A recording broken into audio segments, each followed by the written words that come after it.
morning, everyone. You are watching the TMI show with me, Ted Rall. Over there on the far right, where he belongs, is Robbie Westford for Manila Chan, who's still putting out the fires of a family emergency. And there in the middle, also where he belongs, is Scott Stantis, the cartoonist for the Chicago Tribune, with a little bit of breaking news that we're just going to get into right away. And that news is that a very storied cartoonist colleague of ours, dear friend, Kevin Kohberger of the Baltimore Sun, also the cartoonist for The Economist, the famous magazine, has just been abruptly let go after 31 years of service. He's a very famous guy, and we'll get into that controversy in the world of cartooning. Following that, we're going to be talking about Elon Musk. Elon Musk is really pissed about the big, beautiful bill currently going through dozens of rounds of voting on amendments in Washington, in the United States Senate. He's threatening to start his own political party, the American Party.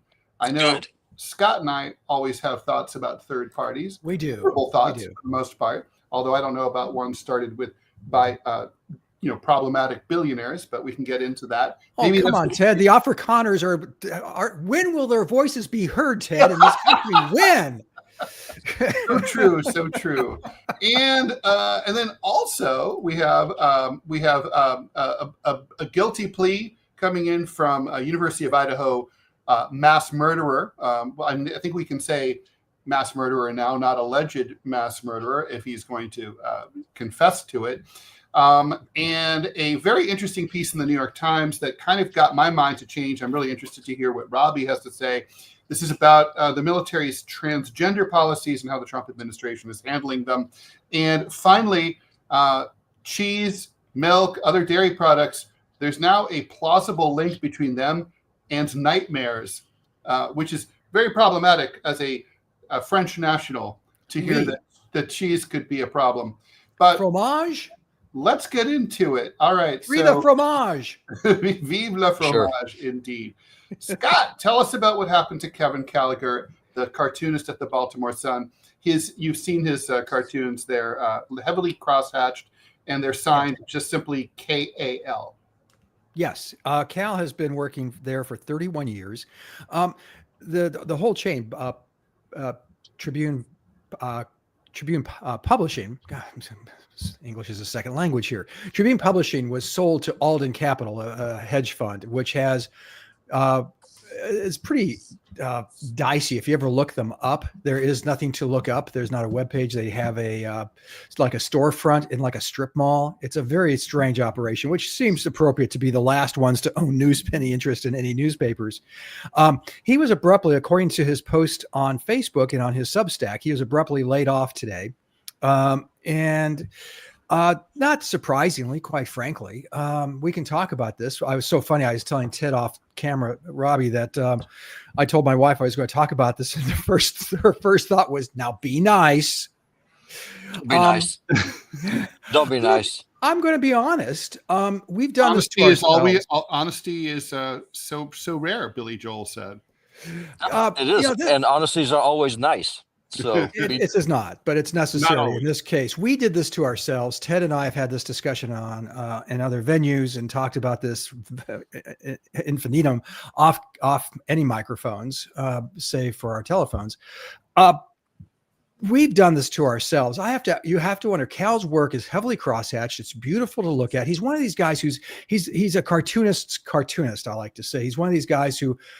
Cartoonists love his work, especially the crosshatchers and the guys not Ted Rall, who I don't do that. Who love that kind of work, and so he was high in the esteem of that world. However, that's not the world in which you have to function, in which you make your living. You make your living appealing to readers of web pages, of publications, of everything, and see, does the editorial cartoon drive traffic to the newspaper? Used to matter a lot. How many times, Ted, have I called you furious because I had a cartoon killed or a good cartoon idea killed that was not bad, but by gum, it's in a family newspaper. Firstly, Second of all, I mean, the language that's used, the coarsening of the culture, I don't want to say fuck every cartoon. I never wanted to, but I did want the option because that's in the culture now. That's how we are. So can I give a quick history of the arc of what has happened to editorial cartooning in America? Please. It started off, I mean, it was Thomas Nast, of course, is kind of the father of American editorial cartooning, curiously enough, a German immigrant. But he really kind of created the form out of whole cloth. And it's fascinating to look at his work now. It still resonates. Much of his work can still be satirized and used today. It went on. Puck was a satirical weekly newspaper. Kepler was the editor there, a phenomenal draftsman, but not quite as hard hitting as Nast was. So the profession started with being nasty, hence the phrase nasty. I'm not sure it comes from that, but that certainly was, they used it against Thomas Nast. He was nasty. You had to take a stand. You had to believe in something. You had to be and say it forcefully. As the profession progressed, you had people like Herblock, who had, Vice President Nixon coming out of the sewer, and people saying, "Here he comes now." You had Paul Conrad, who was vicious, but then came guys like Mike Peters, and who did golly, he had a weekly stint. Mike's early work is phenomenal. Mike Peters' work is hard hitting, using humor as a scalpel, as a sword. It was incredible. But then he got this is the early 1970s, like under Richard Nixon, 70s, late 70s, early 80s, right? Early 80s, and in that period, Mike got a regular gig on the Today Show on NBC, which was huge back. By the way, he was the hometown cartoonist for the Dayton Daily News, still is. And was very nice to you. He was my mentor. Yeah. Yeah. So and Mike is a terrific guy. None of this is I mean, if I dislike the person, I will say it, but Mike is a phenomenal human being, incredibly supportive of every cartoonist who ever came across his person. I mean, he's an amazing guy, but what I blame him for is he did the golly gee, I'm just on TV and look, I'm silly. And it played, and he got to be on the Today Show, and he actually got a show on PBS, which was 2 drawing boards, and he talked to cartoonists. And then came Jeff McNally. Jeff was not that kind. Jeff was subversively funny. Your predecessor at the Chicago Tribune. He was 3-time Pulitzer Prize winner, and he in his work was, I would say, subversive in the very best sense of that word. It seemed silly, it seemed almost light, but then you start to dissect it and holy shit, it was harsh. Unfortunately, no one saw the subtlety and intellect that went behind creating this work. So then you had guys like Mike Lukovich who copied in, the golly, and a whole handful of other cartoonists did that shtick, right? Well, editors who never liked us to begin with, because they can't do it. They don't have the talent, the intelligence, or the wherewithal to produce what we produce. So they can't. So they resented us and always tried to marginalize us, started to marginalize us. Well, this isn't funny. I can't tell you how many times I've heard that. Ted, your work, which was probably the last of the caustic cartoonists, if I may, and I mean that in the very best sense of the word. How many times did you hear when you sent this to different clients? That's not funny. I did hear that a lot. I think I still hear that a lot. And look, I don't think editorial cartoons need to be funny. There's certainly nothing wrong with it. Great, but there's, it's hard to make really funny jokes about, say, the genocide in Gaza. And yeah. I think that might more often than not, for example, be a topic that calls for a caustic cartoon. Yes. And there's many topics like that. I think the job of an editorial cartoon is to make you think about things in a different way. That's the main job, and to express a strong opinion. And to engage you as a reader. In an interesting opinion, not an opinion that's boring. Like, for example, after 9/11, firefighter rescuing a baby. That doesn't express an opinion. It's great when firefighters rescue babies from rubble. Couldn't agree more. Totally agree. Actually, I'm surprised you're not on Team Rubble on this one, Ted. I actually would love to. I do want to see someone come out against it. Like, fuck that baby. That baby had it coming. You know, fuck that firefighter. Why is that firefighter butting into Darwinism? Why? Well, in all fairness, Ted, we do have that now because we have American politicians saying that there are no innocent babies in Gaza. So, I mean, I think that's probably part of the problem, right? Is that insanity, the reality is worse than the most caustic cartoon that y'all can make. Well, and I would also, that's a problem. Just to finish the thought, in his announcement, Cal announced himself as award-winning cartoonist Cal Gallagher or Gallagher. I asked him once. We just call him Cal. Yeah. And Cal just goes to show you what those awards mean and how they protect your job. They don't. And, that's why. Well, it used to help. It helped a lot 25 years ago. Right. But, we have a number of cartoonists who still go after like the Western Ohio Volunteer Fire Department Cartoon Prevention Cartoon of the Year Award. It's like, it's absurd. So that's where we are. And that's where cartoonists are complicit in their own destruction. How so?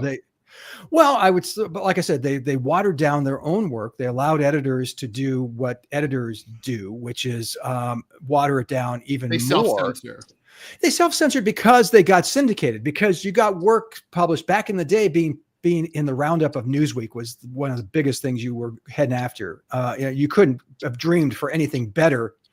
But the problem was the guy who was the editor of that section said at an editorial cartoonist convention in public, "We will never run a cartoon of any substance." They viewed that section purely as entertainment, and we were providing entertainment. Well, when you give up the mantle of serious consideration, serious thought, when you walk away from that and say, I'm not going to forcefully say my opinion because by gum, I'm going to get a Newsweek and the roundup in the New York Times or the Washington Post or USA Today. A side issue here, Ted Rall used to get picked up by New York Times all the time. It used to piss me off. And he and I had an argument and I won. It's one of the few times I can say there's a clear winner in this. You're going to love this, Robbie. Hey, I've clearly won a bunch of arguments with you. I said that. That's why I said I clearly won one. And that was Ted was bitching about me being in USA Today. They used me almost. I was on regular. That's true. In their staple, but also in the Friday roundup, they used my work a lot. Mm-hmm. Ted was like, I can't believe they use you all the time. They've never used me. I go, Ted, you're in the New York Times. I'm in the USA Today. So Ted, you're in the newspaper of record. You're in the newspaper that's read by prime ministers and kings. I'm read by people who get the newspaper free at the breakfast bar at the Ramada. and I in Montana, and I would trade with you because he's still trying to win the argument, Robbie. I can't believe it. 30 years. Populist. My biggest regret as a cartoonist is I never got hired by the New York Daily News, the gross, Ford to City drop dead tabloid read by subway commuters. That's where I belonged. And that's where I should have been. I also never got into the Newark Star Ledger, except on a freelance basis. I wanted to be in the grit and the grime of the working class. That's where I belong. That's where I'm from. I'm from Dayton. I'm from the Rust Belt. And I can't believe I ended up in the fucking New York Times as the most reprinted cartoonist they've ever had. It's like makes no sense at all. Hey, Robbie, well, you should get into the Daily Interlake here in Flathead County, Montana. That would be a neat trick to pull for a lefty like me. Well, and there was a storied newspaper in Chicago called the Interocean. Get it? Because we're buying Lake Michigan. Get it? Got it. Robbie, how old are you? May I ask if it's a rude question? I'm 48. Okay, you're 48. You look younger than that. Don't get on Robbie. Sorry. He's married, for God's sake. Sorry, I like black women. Sorry. Scott can become black. I can. I'm pretty dark. Yeah, transracial. Yeah, that's the thing. Yeah, like Rachel Dolezal. Yeah, sure. But Robbie, do you read a daily newspaper? Let me ask you this. I do not. No. Okay. Well, the second question. Like online, for example. Yeah, nope, anywhere. No, I don't. I'll be completely honest with y'all. Whenever I'm looking for news, what I do is I go through and I cruise on X and see what's kind of going on there. Mm-hmm. Yep. And then what I do, I look at a lot of foreign media because I just simply do not trust American media.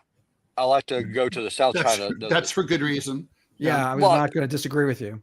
I mean, I just don't trust it. And I mean, the thing is, like, for example, you know, how y'all talk about the cartoons. I remember, like the cartoons, the cartoons used to come out when the Embargo Act first came out under Jefferson, or the ones that came out against Andrew Jackson, calling him a polygamist, which technically was true. I mean, those cartoons were brutal. There was I mean, there was No mercy. there was nothing spared. And so I just wonder how the political cartooning come from what it is what it is now to now just being a run up of peanuts. It's a run up of peanuts. It's I don't also understand it.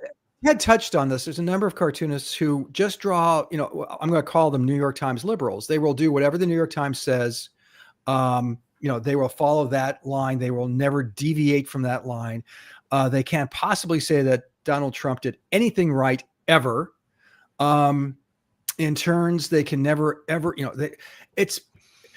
it's become an art form without substance, like you said. So do you look at anyone's work, Robbie? And honest, I'm not looking for a compliment here, but do you actively look at editorial cartoonists? And if you say no, then that's fine. I mean, you are not alone. No, the only two, honestly, the only two that I look at are the two of you. Honestly, yeah, that's just because you know us. Yeah. So if Scott and I roam the country like Johnny Cartoon Seed and like individually meet each American and hang with them, we can rebuild our client list to the where they were in the 1990s. Indeed, it's like it's crazy. The late 80s. Editorial cartooning was incredibly popular. Jeff McNally made the cover of Newsweek magazine. There were articles all over the place. Gary Trudeau from Doonesbury was always on the cover of Time and Newsweek. Scott, I think one important thing is when I think part of this equation, everything that you said is spot on. In addition, I would add the fact that when newspapers went online, the editorial process changed because the editors changed, and you ended up with younger editors, many of whom had not grown up with editorial cartoons, hadn't seen them, and also who came from the tech side rather than from the journalism side. And so, you end up with like a bunch of like the websites that have replaced legacy print media, like Axios and Salon and Slate and The Hill and places like that. For the most part, never ran editorial cartoons. And what's really mystifying is that when they did really well, but somehow they don't last. So I was the cartoon roundup editor at two sites, Forbes.com and thedailybeast.com. And the cartoons did great. They still canceled them anyway. And they didn't explain the cancellation. So they basically just like they hired cartoonists. I hired cartoonists, and then like basically they were like they got good numbers, they got good clicks, better than the print stuff, than the words, and they got rid of and they canceled it. My favorite. Well, Forbes transitioned to a completely different model, so that was a revenue thing. They just didn't want to pay as much. When it came to the Daily Beast, which was the editor was Tina Brown, Tina hired me to do this, and she was like loving the numbers it was getting. So she decided to move it to a day of the week where there really wasn't much traffic. And she thought that people would follow the cartoons to the day that didn't have much traffic, which back then was Saturday. Now Saturday is actually a good day on the internet. But back then it was Saturday. And nobody followed because that's not how people consume the internet. Nobody's like, oh, it's Saturday. I missed the cartoons that used to be on Thursday. I will now I will follow them to Saturday. This is how Star Trek got canceled in season 3. They moved it to like famously Friday night. And, everyone's out Friday night back then. They weren't at home watching TV like they are now. So, it's like, well, look, their ratings are lower. Yeah, because you moved it to a day of the week when people don't watch television. So also the technology has changed because one of the things I'm going to bring some news. The two of you don't even know this yet. One of the things I'm looking at once I get finished moving, that's why I'm out in the middle of the hinterlands here in Montana. Is at home I have no internet, so y'all are stuck with me out here in the middle of nowhere. It's great though. It's pretty. Oh, it's beautiful. No, one of the things I'm looking at doing because here's the thing, you don't need newspapers anymore. So the real political discourse where it's happening right now, at least on American social media, is happening on Instagram. If you go on Instagram, how you're talking about how the newspapers they self-censor. If you go on Instagram, the most popular song right now on Instagram is called Boom Boom Tel Aviv. And is an AI generated song of missiles just bitch slapping Tel Aviv. And it's edgy. People are going there for the meme factor. Yeah. Political cartoonists are the original meme artists. Correct. That's what you are. Yep, that's And right. so one of the things I'm looking at doing is I'm going to subscribe to some kind of an AI animation service, and I'm going to start trying to animate y'all's cartoons. Yeah, I've looked into that, and the technology is moving fast, and I don't know if we're there yet. Maybe we are. When I looked about 2 months ago, I was not terribly impressed. I mean, I want the ability to load up my cartoons, my characters, and then tell the AI, show Donald Trump doing this and that and saying this and that. And I so far I can't find that. There is a AI service once again in China. I don't know why all the good stuff's in China. Right now, like high-speed rails, bridges don't fall down, healthcare. I don't know why all the good things are in China, but I found an AI service in China that will let me generate 8-second clips. So if I got, like, say, 8 slides, if I could animate 8 of those, put them together, put them into a vertical format, I could actually automate an entire cartoon clip, blast it out there with music and subtitles, and I want to see what that does. Oh, I think it'll be huge. I think I'm all about it. Well, the problem is, Scott, your damn coyote always comes out looking like a fucking cat. Yeah, well, that's what my sons always say. And that's also that's one of the recurring jokes in the strip. So I can't remember his name, but I think he's going to be a trans coyote. He's going to be trans Winslow may be transitioning to cat.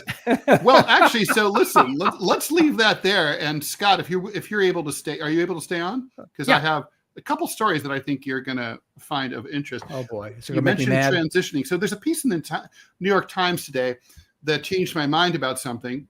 That's not something that happens very often. So there's a guy he's Major Anthony Guerrero.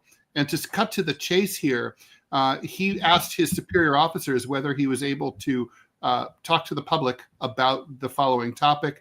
They said no. He decided to disobey a direct order and to resign from the military over this issue. And this appears in the New York Times. I think people will be talking about it. Long story short, he presents himself as a right-wing Christian evangelical and a Republican who opposed the repeal of Don't Ask, Don't Tell in 2011. He's a conservative dude, but he's quitting over the Trump administration's order against transgender troops. Now, he said that the reason that he's against this order is because the justification that's been given by the Trump administration is objectively false. That basically it's there's no proof whatsoever that it harms the military or its readiness, and he's not into trans anything, but that he thinks this is a false reason. And here's the part that really got to me. He says that this is a quote: "The meek compliance of military leadership with the ban sends a chilling message to all service members, namely that our ranks are only open to those who fit a specific ideological mold. Equally concerning is the message that military compliance sends to policymakers. If officers accept this kind of unethical order, where does it end? I fear that the White House will ask members of the military to perform increasingly loathsome tasks." He didn't mention, for example, policing protests in LA, but that goes sort of without saying. He later talks about the military's role in rounding up Japanese Americans and sending them to concentration camps during World War II. The point is that, and I thought, I know we have civilian control of the military in the U.S., and it's one of the defining characteristics of our constitutional structure. But at the same time, I thought, there's this very weird dynamic where you're not supposed to obey an unlawful order, but at the same time, you're supposed to follow every order. The members of the military are between that rock and that hard place. But what really I thought made this piece really worth discussing is the idea that, like, this guy sees a slippery slope here. even though he's not personally sympathetic to trans people or their concerns that much, he's concerned about the idea that this is about the Trump White House using bullshit to push around the military and get them to do things they ought not to do. And I think that's worth discussing. Well, my question is where was he during the COVID military the order? Well, So, I mean, that topic doesn't come up in the op-ed. There's only so many, not everything is in here. Well, no, I get it. But I mean, if you're going to pick a hill to die on, right? I mean, one, if gender dysphoria, if you're going to take this from a secular point of view, it is a mental illness. Sorry, it is. And so if you're a dude who wants to who believes that you're a woman or vice versa, I don't really want you in the military because you're what's the word crazy. So I'd rather you not be there. From a religious standpoint, I want the blessing of God in my country and on my military. So we probably should not embrace something that's condemned in the Bible. So that's for me, it's pretty straight and clear. But I mean, if you're going to go and if you're going to try to say it's a slippery slope because the government is going to try to impose on the military a standard, where was that during COVID? Whenever the government effectively said you will take this experimental medication, you will shut up about it, and if you don't, we're going to dishonorably discharge you. That is the bigger issue, in my opinion, as opposed to what your sexuality is. What you do on your time off, I don't care.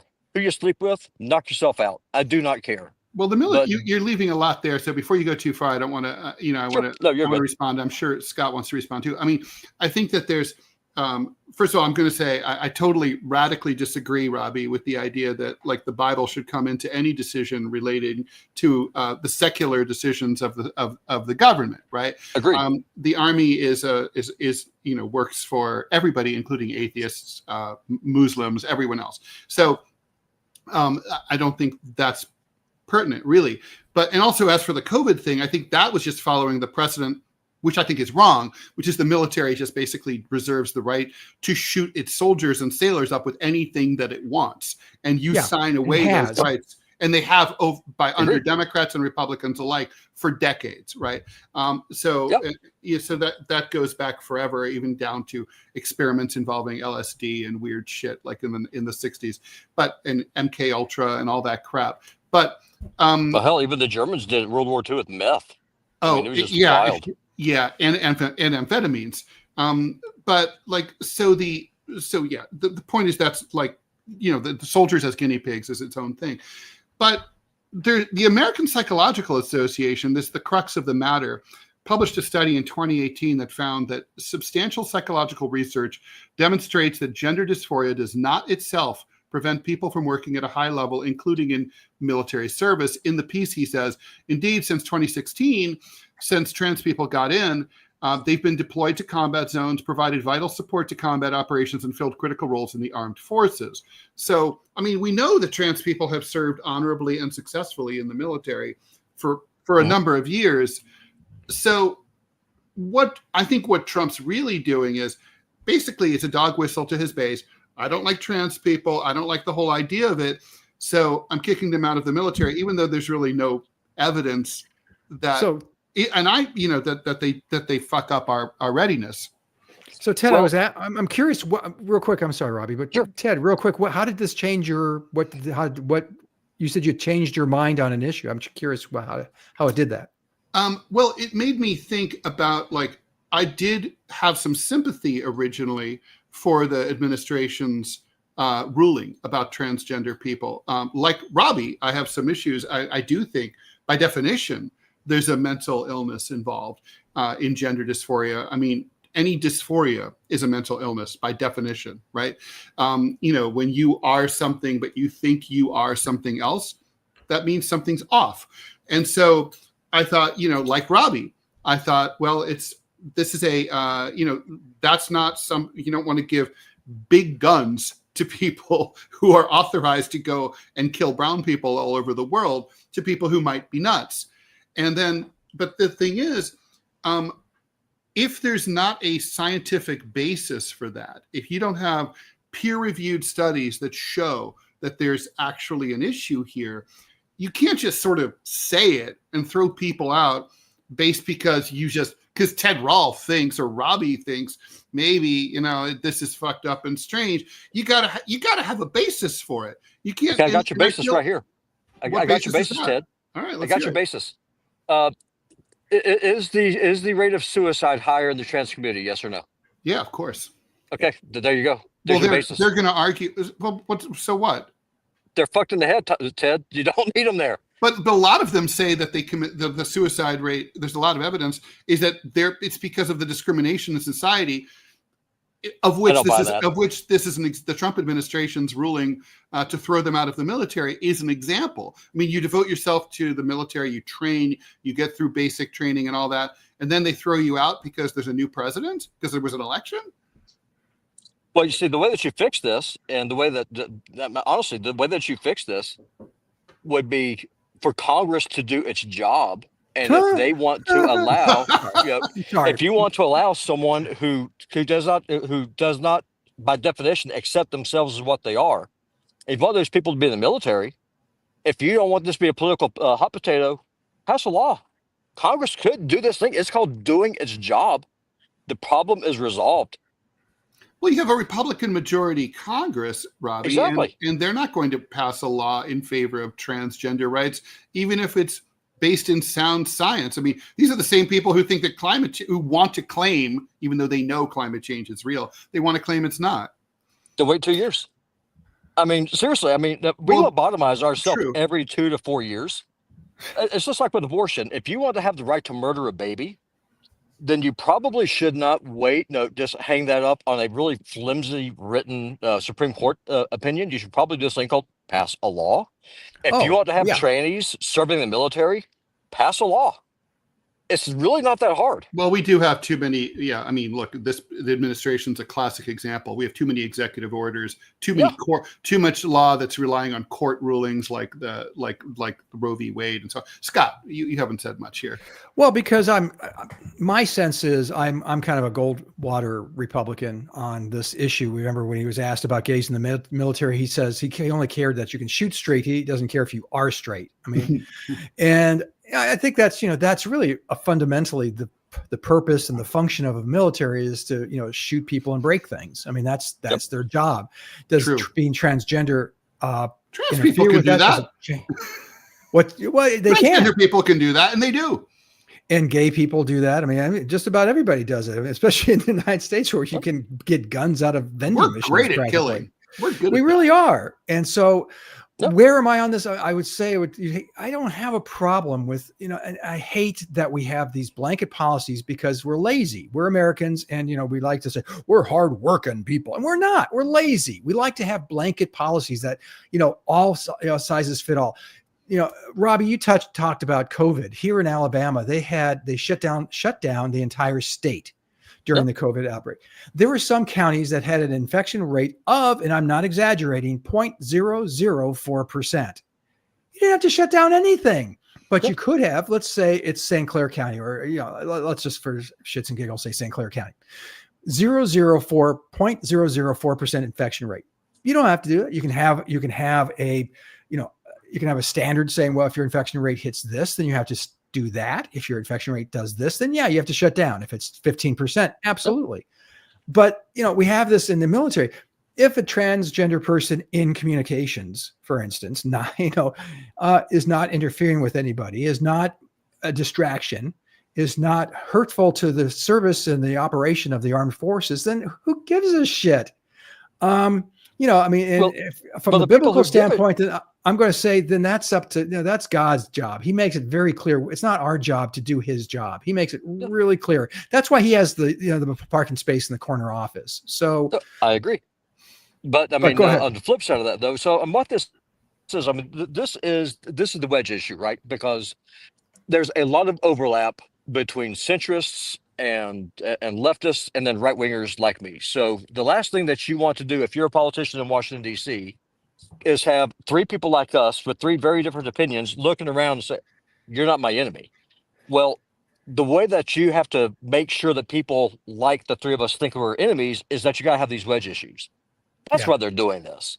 Oh is yeah. that they want to bring up the differences. Like me, I'm a fundamentalist Christian. I believe that homosexuality is a sin, and my mind will never change on that because the Bible's very clear, it's a sin. And the Bible is also very clear. If you go through the book of Judges and the other things, if you bring in strange foreign gods, then the people turn away from God. Then God opens up a can of judgment on you, wrecks your country. I don't want that to happen to my country. And as a Christian, I believe that's what is currently happening to us now because America is apostate. That's where I stand, from a religious standpoint. So I don't want to bring something into the mainstream, into the military, that the Bible is very clear as a perversion. So that's where I stand on it. That's not a Robbie, political argument. That's a religious one. You could go down a deep well of beyond the rabbit hole if we're going to talk about trying to turn America into a Christian country. And I would argue that you can't be a Christian country if you're not communist, because Christ said it was easier for a camel to pass through the eye of a needle than for a rich man to enter the kingdom of heaven. And he said to give up all of your earthly goods to follow him. And that's the Christian way. Christianity is communist. And so, and you're making my point. It's not a communist country, sadly and tragically. I agree. And you're making my point is that we are so divided. Like, we can't even agree on what an American is anymore. So that's why they're coming up with these issues. Like this major, he's entitled to his opinion. More power to him. Knock himself out. And he's sacrificing over it. He's leaving his career in the military and facing prosecution under the military code over it. So I mean, he gets props. Yeah, I agree. Then maybe he should run for Congress and introduce a bill to allow trainees into the military. Robbie, you're right about that. The Congress should do something. And you talked about Roe v. Wade. They should have codified that. You're absolutely right. If they believe that strongly, then absolutely. Yeah. I mean, you got to stand for something, right? I mean, I just went on. I just went on to the record in front of everyone online that's watching this, letting you know where I stand, whether you're a Christian or not. And I put my name on that piece of paper, kind of like John Hancock. Like, here I am. Mm-hmm. Here's where I stand on this. Yeah. These are one of those issues that you're not going to change my mind on because it is fundamental to what I believe, and that's fine. We can agree on other things. The reason why this is even a story is because you got Mondani, who just got elected there in New York, and now they're trying to throw water on the potential of a coalition being built around some Muslim dude who I do not support from in any normal way, who I would have voted for as a giant fuck you to the man. That's what this is. I actually heard an interview with him this morning. I had not heard much from NPR. him. Yeah, the NPR interview. He sounds pretty remarkable. I mean, I disagree with him on 100% of what he was talking about virtually. I mean, I actually disagreed with him when he said, we have to do something about this big problem of anti-Semitism. I'm like, what big problem of anti-Semitism? Like, I'm still waiting for, some people to say, actually, I was victimized. Like, that hasn't happened yet, but okay. It's like people be smoking cannabis. Not really.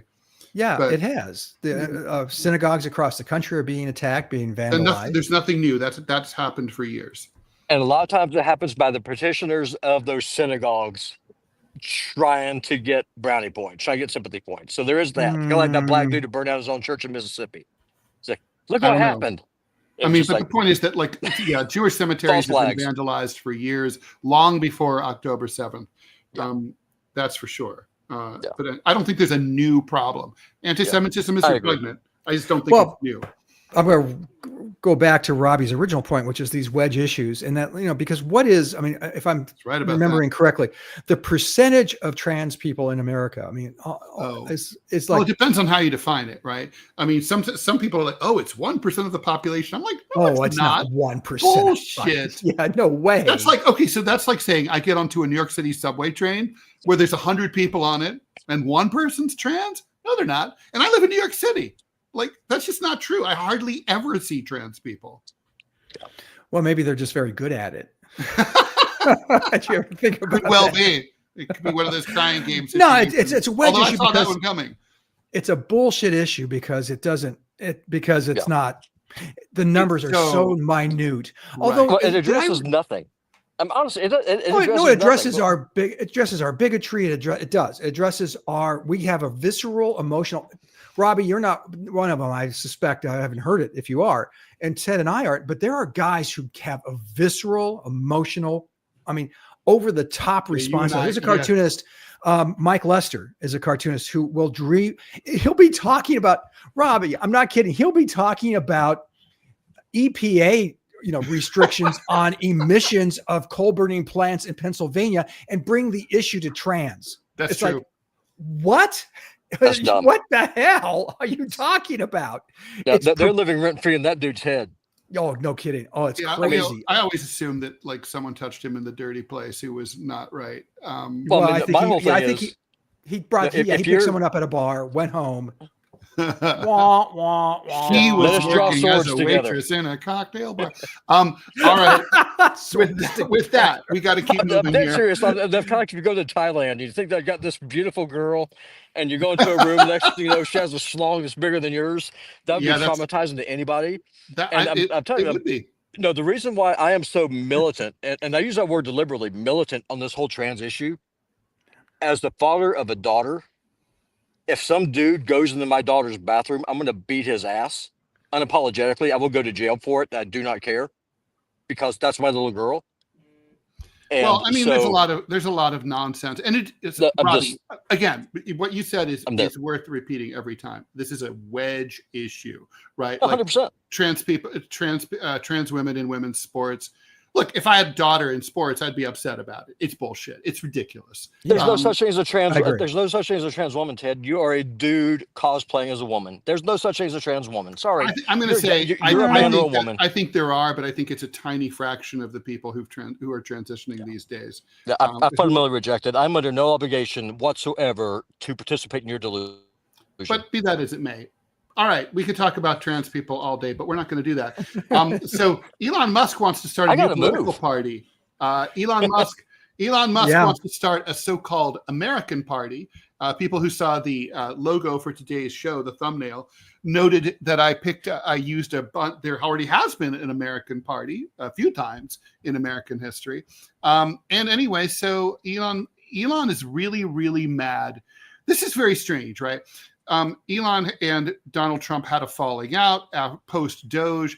They were calling each other all sorts of names, threatening each other. Now it looks like the truce is over. Elon had called Trump to apologize. Things had gotten a little too hot under the collar.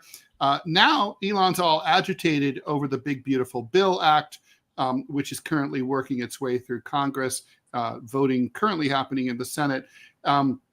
He's really pissed off about all the deficit spending that's going to come out of this, which is going to be quite massive. And he said on X, if this insane spending bill passes, the America Party will be formed the next day. Our country needs an alternative to the Democrat-Republican uniparty so that the people actually have a voice. Now, he sounds like DMZ America podcast. True. He sounds like Scott and I. The thing is, I've been arguing for a while, at least 10 years, that really, truly, at bare minimum, there's four parties in this country that are not recognized as such.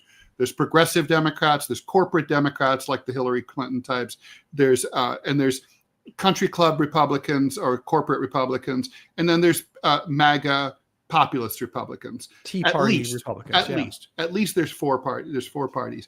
And so this sounds like it would be more like the last kind, right? Like is what Elon's talking about. I doubt he's talking about a progressive left-wing party. But guys, is Elon serious? And assuming that he is, can he gin up a political party from the ground up? I mean, billionaire Ross Perot did. Yeah, he created the Reform Party and got 19.2% of the vote in 1992 in the presidential race. There were some down ballot candidates as well, but not very many. He never built a full-fledged party. And after 1996, the thing fizzled out and went away. That tends to be what happens because the system is really set up against it. But do we need it? Can Elon do it? Will he do it? What do you think? Yes. Oh, yeah, he'll do it. And he has the deep pockets to do it. And as you touched on it, Ted, it takes money to get on all the ballots. You and I have debated this issue for decades now. Literally, not debated it. We agree with each other. We do. There are parties in place. The Libertarian Party. You have the Green Party. Years ago, I think they still exist as the Socialist Workers Party and all those guys. But I have always advocated for multiple party systems. And they say, well, break up the vote. Yes. So what? That's how democracies work. But could you imagine? I was thinking back in 2016, a guy who actually the Chicago Tribune ended up endorsing, Gary Johnson, the former governor of New Mexico, was running as a libertarian candidate with Weld, former governor of Massachusetts. They were starting to really tick up in terms of the polls, and they were dancing around the 15% threshold it took to get in the debates. You know who fucked him over? Say it with me, kids. It wasn't the Trump campaign. It was our friend and yours, the friend of democracy, Hillary Clinton, and her campaign, who went after. And then Johnson had a mind fart on an interview when they asked him about a lipo. He said, "What's a lipo?" And it was not a good moment. But how many times a day did Hillary and/or Trump have that moment?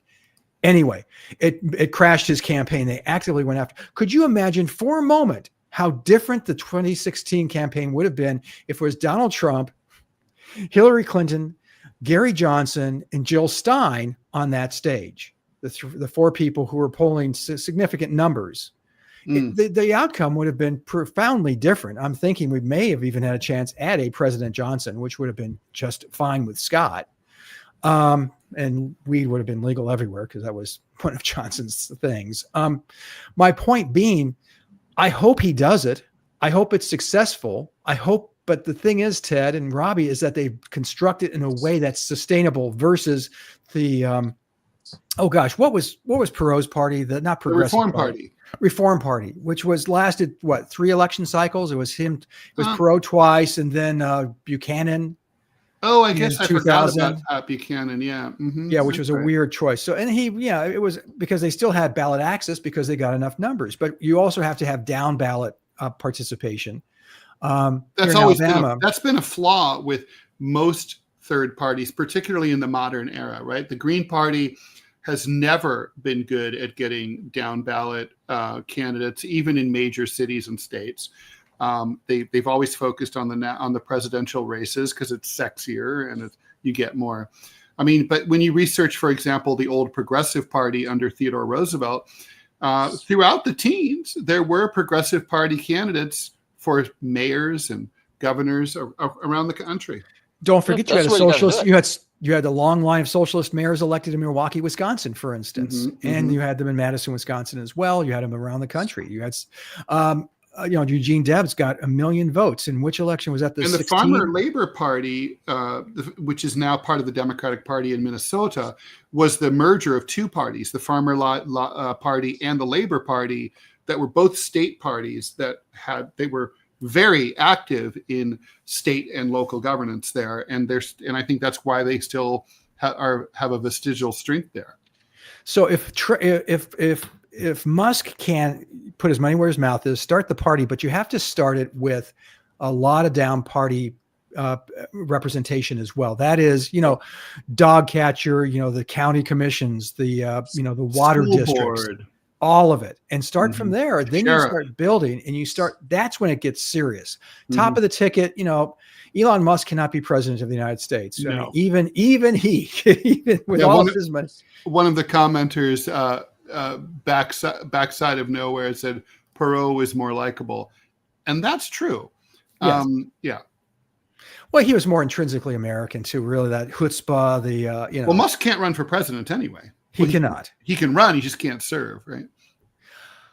I don't think he can serve, right? So, yeah, okay, that gets ridiculous.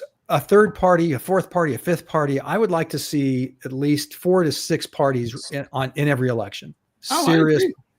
And I don't know about the name. You and I are both aficionados. We're all 3 aficionados of history here, right? So, we all know the names of. There was the Populist Party in 1892. I'm surprised that's the only time. There was also David Duke briefly resurrected the Populist Party name, but that's a good name. The Progressive Party, I'm surprised. I keep thinking there should be call it the NPP, the New Progressive Party. Yeah, the bull moose, the new bull moose for the left. Yeah, maybe not the bull moose because that's too like dorky. Oh, I love that. Oh, come on, no. You win Montana with it. No, that's true. But anyway, I mean, what do you Maybe think about Wyoming. America What was Party? the- It seems a little generic to me. But there was an American Party. Help me, guys. Remember, George Wallace ran on the ticket in '68. Yeah, in '72 there was an American Party, not American, but not American. It was American something party. American. Oh, the American Statesman's Party.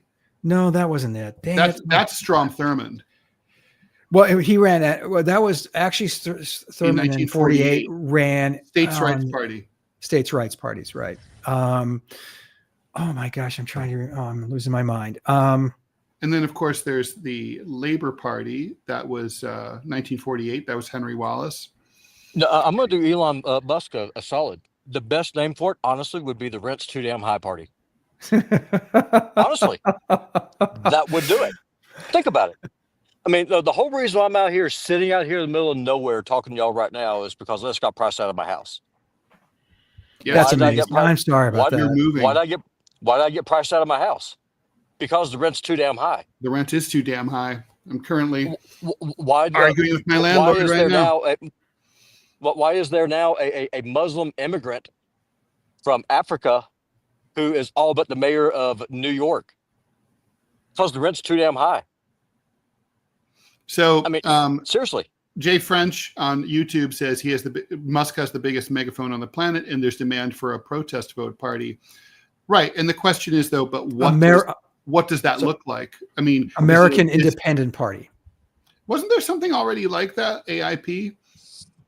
Oh, it's still around on the fringes. Go on. I'm sorry to interrupt. Oh, and there was the Prohibition Party, without a doubt, one of the most interesting political parties. Everyone would think that it would be like knuckle dragging conservative. It was crazy progressive. It was crazy liberal, especially by 19th century standards. I mean, they were against drinking. They wanted to outlaw booze, but they were also free love, gay rights, bringing the African-American former slaves fully into the Union. It was before the Civil War, they were for abolition, of course. Oh, and they were women, and they were the center of the women's suffrage movement. I know. Isn't that crazy? You wouldn't conflate those. But it makes sense when you think about it, because in the 19th century, guys kicking off the factory work, stopping off at the bar, spending their entire paychecks getting drunk, coming home and beating their wives, right? That's what they did. And so, like, booze was evil. It was really objectively awful, and it was fucking up society 6 ways till Sunday. You get a sense of that. You don't remember how bad it was, because obviously none of us were there unless you read about it. But like here in New York City, there was an ordinance until fairly recently that said you could only have 1 or 2 pool tables in any establishment that served liquor. And when you looked into why that was, they changed it in the 1980s. They went so that, billiard halls could serve beer. But back in the 19-teens and aughts, people were killing each other over pool games every day. It was a bloodbath, and it got to be just out of control. So that's how bad it was. It makes sense. And honestly, I mean, the name that I would pick would be the America First Party. That's what it would be. It would be America First. Republicans are America First. Democrats aren't America First. Like, I'm a right winger. I'm not a conservative. There's nothing in our governmental structure that I want to conserve. I want to blow it all up. I want to nuke it and start completely over. There's nothing here I want to save. But the thing is, party names resonate through history, right? And so, like, if you pull out, like, the problem with America First is, of course, Donald Trump used it, and before that, what's his name? Who used it before that? Oh, Woodrow Wilson used it, and of course, Charles Lindbergh used it in the 1930 Republicans. It's associated. People have forgotten the Woodrow Wilson part, but it is associated with right wing causes. So I think lefties would be like, I don't want to join the America First. I think party. It was before the age of Trump, Ted. I would agree with you. There's a lot of people on your side of the aisle and on libertarians who are now asking questions. How do all these foreign adventures, how does all this foreign aid, how does all this reckless spending put America first. Well, I Before mean, that, look, before all you'd have to do- 2016, I would agree with you. all you'd Now, have to I do is don't. articulate a platform that would be appealing to a broad cross section of people, and you'd educate people, and they would figure it out, and the name would assume a new meaning, right? Yeah, I just say Yeah. fuck them all. Well, there's the name of the party. Fuck them all.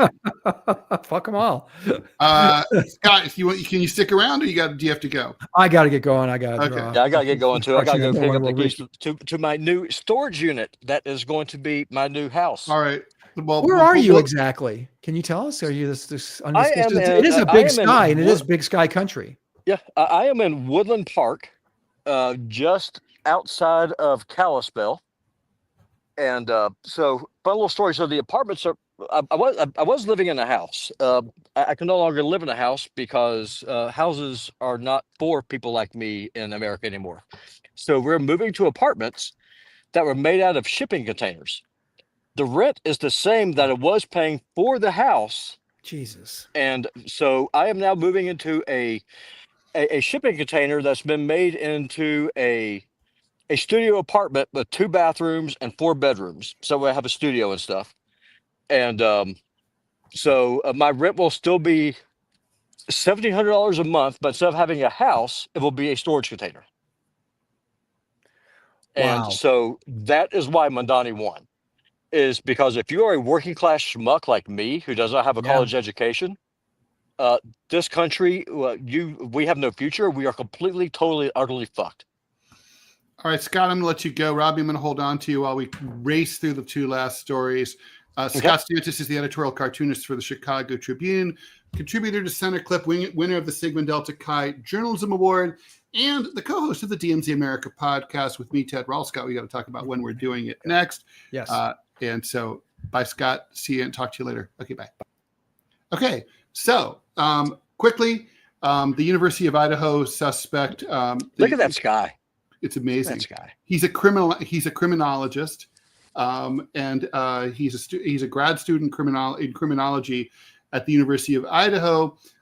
He is accused of breaking into an apartment building shared by a bunch of students and murdering 4 kids: Ethan Chapin, Xana Kernodle, Kaylee Goncalves, and Madison Mogan, at their house off campus. He's been awaiting trial for some time. Anyway, he decided to, looks like he's going to plead guilty today. At least one of the families is really angry that he's not going to suffer the death penalty as a result. And also other families are saying they would have liked to have seen a trial because then the truth would have come out. Also, one of the family who wanted to see the death penalty was angry that he might have the ability to write a book about his experience as a murderer. Any thoughts? He should be hung. Oh yeah, the other one family is pushing for Idaho to restore the firing squad as a method of capital punishment. That's not the worst way to go, really. I mean, it doesn't seem as painful as lethal injection. No, I mean, I would prefer a guillotine. It's also more ecologically sound. But firing squads work. They have a storied tradition here in the American West. And if you're using 5 30-06 rounds, you're not going to feel much. I would like to know why Bryan Kohberger did this. So I would like. I mean, one of the things I would require is that he cooperate with psychologists and criminologists to explain himself. Because I think this is something, it's very hard to understand why someone would do something like this. Just evil. Yeah, I mean, if you have a mad dog, you put it down. If you have a mad human, you put him down too. Okay, but we know why dogs go mad. But we need to know why people go mad too. And dogs can't talk. Well, because we're able to make choices and we're sentient. So there's that. So it's pretty crazy. And okay, so not a lot to talk about there, but I mean, I'm against the death penalty for the simple reason that the state shouldn't be in the business of killing people. Robbie, you believe in the 10 Commandments, right? Thou shalt not kill. Doesn't that apply to the state of Idaho? That comes into the jurisdiction of powers, right? Because again, as a Christian, the Bible actually mandates government. And so one of the things that Sure, but thou shalt not kill is pretty they sweeping, right? well, for murder, like for example, I can't go kill my landlord because she's fucking over me and my entire family. That would be Right. murder. That would be wrong. Right. However, if someone murdered my wife, it is then the responsibility of the government to act as an avenging sword to get justice on my behalf. I don't think that's what the Bible says, Robbie. 100% is. I can send you the chapter and verse. It is clear as day. All right, we'll talk about that later. Okay, and then my favorite story of the day. This is really a Manila and I fry yay type story, and we're looking forward to having her back soon. A new study in the journal Frontiers in Psychology says that dairy may cause nightmares, and its nightmare severity is robustly associated with lactose intolerance and other food allergies, according to Tor Nielsen of the Université de Montréal. These new findings imply that changing your eating habits could alleviate nightmares. They could also explain why people so often blame dairy for bad dreams. So to make this really clear, if you have lactose intolerance, you can end up with severe gastrointestinal symptoms that cause nightmares. But even for people who don't, if you just eat more dairy, you may end up having some very, very fucked up dreams. But it should be pointed out that not everyone agrees with this. In 2005, the British Cheese Board, see what they did there? They conducted a study with 200 people and found no link between cheese and nightmares. But so it's always the Brits. It's always the Brits. They're always causing trouble. What about? Do you have any personal experience with nightmares after you went on a mad cheese bender? No, I never have. No, I eat a lot of cheese, eat a lot of dairy. I'm here in Montana. It's right. What we do here. Mm-hmm. And I eat cheese, sleep like a baby. Sometimes I end up fumigating the bedroom, but I mean, the wife has to deal with that. But as far as nightmares, no, I'm good. All right. Well, and with that, now you have too much information. Everyone, thanks so much for tuning in. Really, please like, follow, and share the show as much as we can. We're only 75 subscribers away from monetization on YouTube. So if you're not already subscribed to us on YouTube, even if you're watching us on Rumble, it would be great if you could pop over there and just hit that subscribe button. It would help us out a lot. We're already monetized on Rumble, so that's great. We're here Monday through Friday, 10 a.m. Eastern time. FYI, we're not here this coming Friday for Independence Day, the 4th of July, because it's a federal holiday. We always respect the federal holidays. So we're just, with the last two shows of the week will be Wednesday and Thursday. Manila Chan, if you're just joining us, is out for a family emergency. She may be back tomorrow. She might not be back tomorrow. We'll find out, and we'll keep you posted on that. Thank you so much, and do take care.